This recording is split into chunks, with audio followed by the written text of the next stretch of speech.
Have you ever heard a story that sounds just completely impossible? Well, this is one of them. It's about a guy who started out with a single beat-up garbage truck and somehow built not one, not two, but three separate billion-dollar empires. It sounds like magic, but I promise you it wasn't. It was a framework. I mean, just let these numbers sink in for a second. He started with $500 for a used truck. Years later, he sold just one of his companies, Blockbuster Video, you might have heard of it, for $8.4 billion.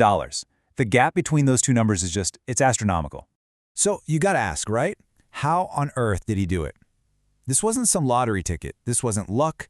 No, it was a deliberate process. It was a ladder that he climbed, one rung at a time. And that ladder, that's the core idea we're going to break down here. I call it the ladder of leverage. And honestly, it's a really powerful way to think about building anything, a business, a career, you name it. So what does this ladder look like? Well, here's our roadmap. It's got 6 rungs: sweat, skill, systems, capital, people, and at the very top, attention. We're going to climb this thing right alongside Huizenga and see exactly how he mastered every single step. All right, so let's start where everyone starts, at the very bottom. The first 2 rungs are the foundation for everything else, just pure hard work, and the smarts you get from doing it. So rung number 1 is sweat leverage. And look, this is where we all begin. You trade your time and your energy directly for a paycheck. It's honest work, for sure, but it's got a brutal, hard ceiling, because there are only 24 hours in a day. You just can't work 25.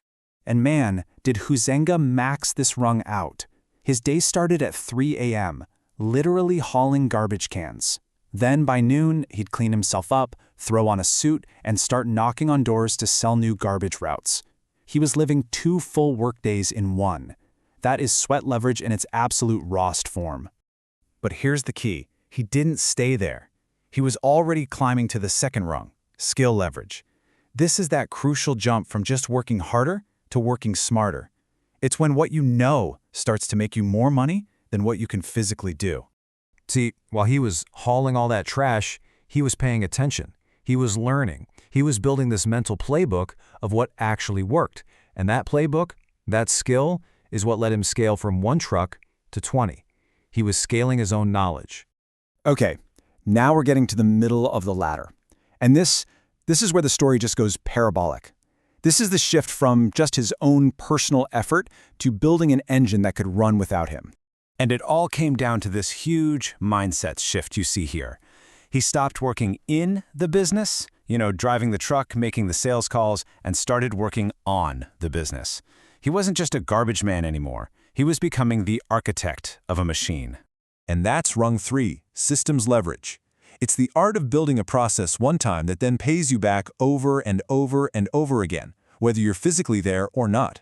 For him, this was co-founding Waste Management, Inc., with this crazy idea of creating the first national garbage company. And the power of their system was just mind-blowing. Get this, they acquired 90 different companies in just 4 years. That's a new business bought every 3 days. They weren't just buying trucks, they were buying know-how, absorbing the best ideas from each place and rolling them into their master system.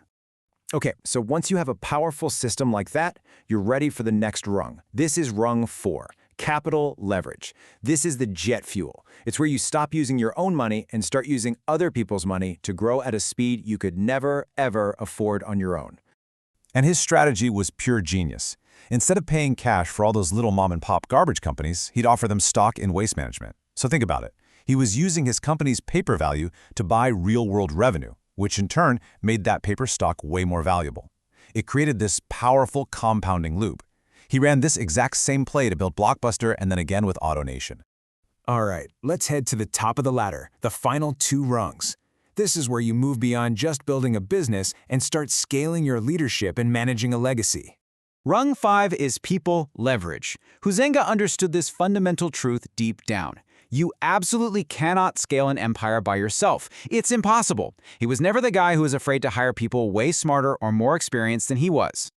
But his real brilliance was how he did it. When he bought a company, he didn't fire the owner. He kept them on. He made them shareholders. So they weren't just employees taking orders, they were co-investors with real skin in the game, all bought into the same shared vision. And that brings us to the very top, rung 6, attention leverage. Now, This is a tricky one. This isn't about chasing fame or trying to go viral. It's the exact opposite. Attention is the natural byproduct of building something so remarkable for so long that the world simply can't ignore you anymore. And for Huizenga, that attention just opened up entirely new worlds. He ended up owning 3 major sports teams. I mean, there's this great story of him, a billionaire, dancing the hokey pokey at a Miami Dolphins game. He wasn't chasing the spotlight. The spotlight found him because of the sheer scale of his impact. So, we've climbed this whole ladder with Wayne Huizenga. But what's the point of all this? How does this story actually apply to, us? There's one final story about him that I think just says it all. On his very last day as CEO of this massive corporation he'd built from nothing, he went and put on his old work coveralls, and he climbed into a beat-up garbage truck and drove one last route, just to remember. After all the billions, the IPOs, the sports teams, he wanted to remember where it all began.